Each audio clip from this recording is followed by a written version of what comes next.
ते दीपक बुनगे, वर्ग 7वा आणि शाळेचे नाव जिल्हा परिषद प्राथमिक शाळा रांगोळ. मी गवत कापण्याची मशीन बनवलेली आहे आणि त्या मशीनसाठी साध्यात आणि सोपं साहित्य लागतं. त्याच्यासाठी एक लंबा तुकडा PVC पाईपचा लागतो आणि खालून एक टायर लावायसाठी लहान तुकडा लागतो PVC पाईपचा आणि छोटा पाहिजे PVC पाईप. आणि इथं 12 व्होल्टची जी मोटर आहे त्याला लावण्यासाठी मोठा PVC पाईप अर्ध्यातून कट करून त्याला वाकून घेतलेला आहे आणि त्याला मोटरीला इथं सॉकेट बसलेलं आहे आणि त्याला पूर्ण नट आहे.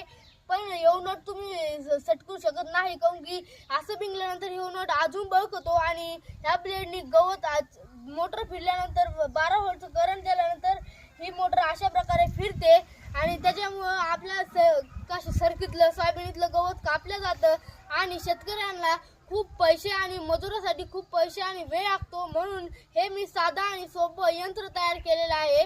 धन्यवाद. हे बघा, ही जी मी गवत कापण्याची मशीन बनवली आहे त्याने गवत कशा प्रकारे कापले जाते मी तुम्हाला दाखवतो.